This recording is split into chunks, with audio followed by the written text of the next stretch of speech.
All right, Brian here. I want to make a video for you. Haven't made one in a little while. It's about my tegus. Love my tegus. It's dealing with, to get to the point quickly, brumation, and this is something I want to share with you and bounce off you, the people that are watching. Usually, most of y'all will probably have tegus, but some of y'all won't. I first got my tegus as little babies 3 years ago, so this is going to be my third winter time and dealing with what I need to do with them to correctly get them situated in the winter. So let me just share with you right off the bat. This is my 8 foot by a little bit bigger than 4 foot home built cage. I'm very proud of this cage that I built. I actually use it for boas. I have a couple of boas, and sometimes I put them in here depending on the outside temperature and what's going on outside, a portion of the season. And then sometimes I'll put the tegus in here because you can't have boas and tegus together for sure. So I've moved them, I've transitioned them back, if you watch my videos, from another room into this room because this room stays a little bit warmer and the cage is not coming out and in and out of this room. So this cage is staying here because of the size and the size of the doorway. This would have to be dismantled to get it out. So if you want to stay in the cage, and you're coming in this room. But let me just share that I have a little bit older house, and so if this was a brand new house that I just paid $400,000 for, and I would do things a lot differently. So this house was built in the late 1940s, early 1950s. So I mean, it's not the highest quality, and so I care a little bit less about it. And so I would do things differently, and structure things differently, have temperatures different and humidity different if I was in a much more expensive house that I paid for versus a much older house with a lot lower value. So just keep that in mind as I talk and I make videos. And then the lighting in here isn't that great. So this is their cage, and inside the cage, it's important that I think that you get if you have tegus, is you have a hide box built for them. It's not just something that you buy from the pet store that is a half dome and you sit down on the ground and it has a little entryway. You need to build a substantial box or home, that's solid. You can decorate the outside of it, but they need something that they can go into and they can call home and they feel secure in there. Because a secure reptile, snake or a large lizard, is going to be easier to handle if they feel secure and safe. And the hide boxes are actually, they know that is their home.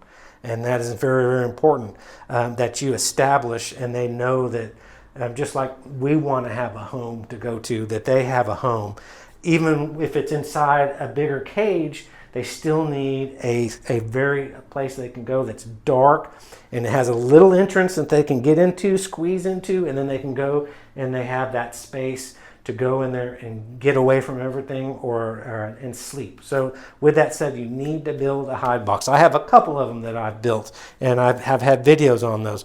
But let me just show you real quick. Enough talking from me standing over there. Let me just show you. Okay, inside the larger cage, I have their hide box. And that hide box has a top that you can lift off right there. You can pull the top up, and that gives you quick access to your tegus or your snakes or whatever you want to build a hide box for. And then right there is their entrance. They go in this little area, and then they can turn and then actually go into the entrance of the square hide box. And then that is the place where they can sleep. So wintertime, I pretty much confine them to their hide box. Basically they will go in there, and if the outside temperature is in the 70s, 60s, 70s, they will stay in their hide box pretty much, around the clock. If you let it get really cold, then they definitely will not come out until it starts to warm up.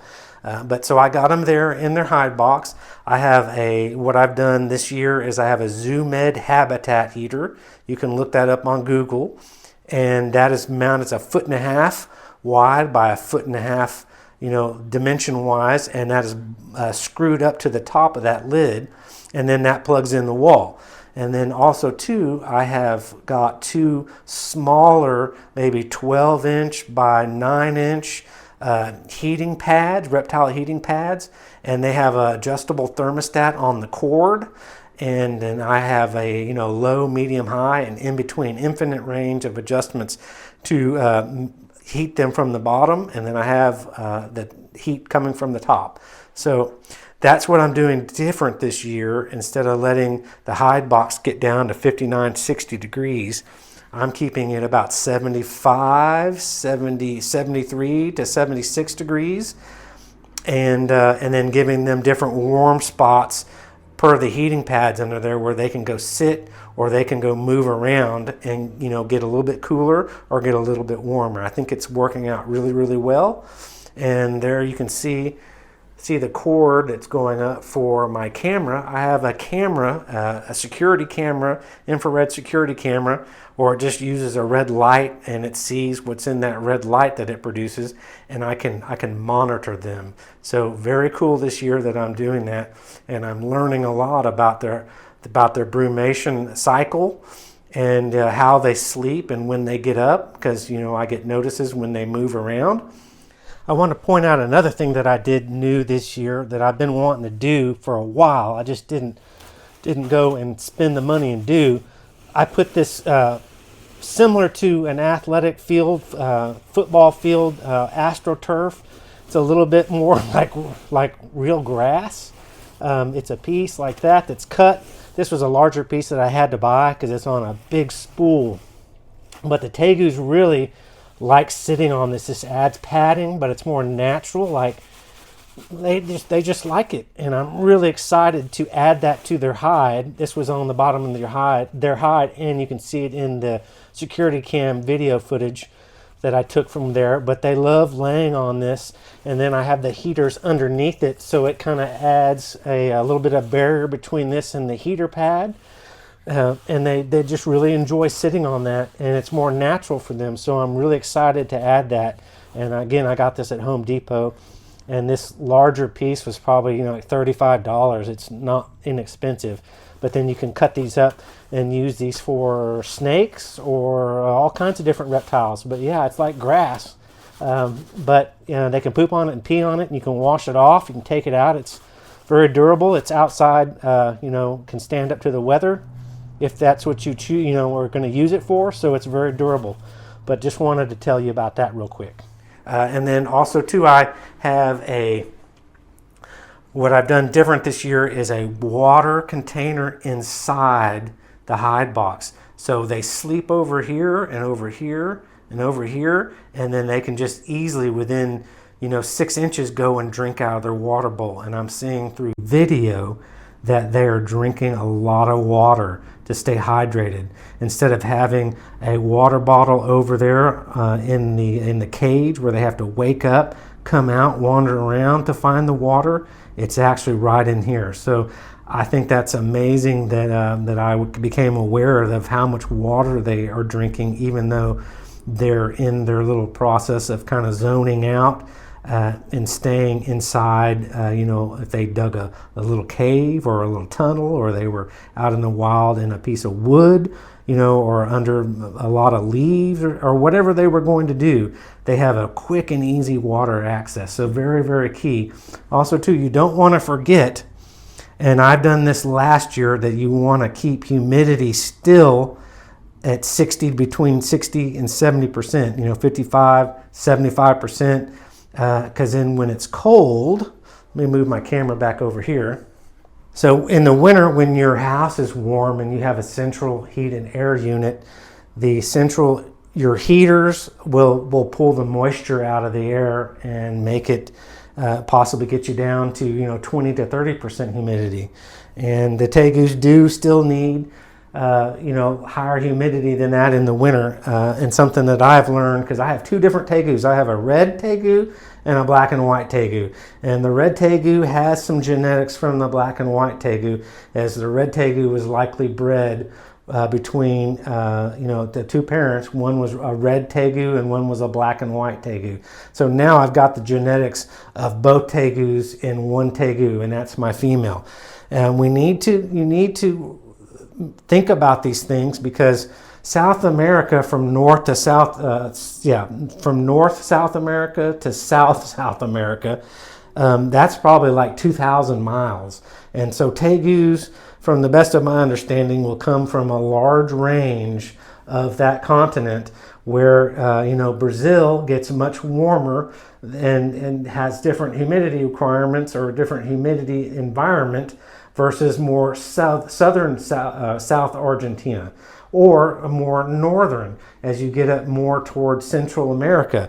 So a wide variety of different landscape, from rocks, from mountains to savanna to green lands to marshes to little rivers, all kinds of things. So you need to try to do your best to research where your tegu came from so that you can try to understand better what their requirements are going to be and what they need. Because my red tegu has vastly different requirements versus my black and white tegu. And I've just learned this through observation over the 3 years of observation and being very observant and watching them, that they will go in different directions and have different needs as far as humidity and temperature. And obviously my red tegu with a little bit of black and white tegu in her, she requires different humidity that I'm trying to figure out. Obviously I think much higher, maybe 70-80% humidity. I mean, if you get up in the 90% humidity, then it's raining in your house. So you can't really get too much higher than that range in being real. There's lots of different things that you need to learn when it comes to your tegus. So when you buy tegus that are genetically between all these different tegus to get these really pretty colors and these different patterns, then you're genetically adding a lot into that mixture, and then you really don't know what your tegu needs to be the most healthy and be the most beneficial for them. So you got to learn and experiment and watch them and see what's going to be best for them and what they want. So I'll just finish this off by saying my black and white tegu with humidity sheds pretty easy in my environment that I'm providing in my house. They do not live outside. They live 100% indoors. So my black and white tegu has not really struggled shedding at all. He will shed on his own pretty much, but the red tegu is having to have a lot more work put into that, with a lot more baths and a lot more different alternative ways to try to get that shed off her. So I just wanted to point that out. Then that's through learning and experience, hands-on learning rather than just book reading. But that's what my video entails today. I think that's everything that I wanted to discuss. Water bowl, humidity. I'm keeping them a little bit warmer this year, and doing that in hopes that that maybe when my male and my female wake up, that they won't be so sexually, have sexual urges on their mind to go ahead and try to create babies, to be on their time schedule, that their internal time clock. So we'll see how that goes. But that's what I've always heard. If you want to breed your tegus and you want them to be successful in their breeding habit when they wake up, then you really 100% need to brumate them and let them get cold and go into their hibernation. And then humidity has a lot to do with reptile reproduction. And so I'm just trying to go a little bit different avenue and see how that works out for me. But everything else is going pretty well, and they are in the hide box and they are hanging out. And I'll show some video or some pictures of them from my security camera.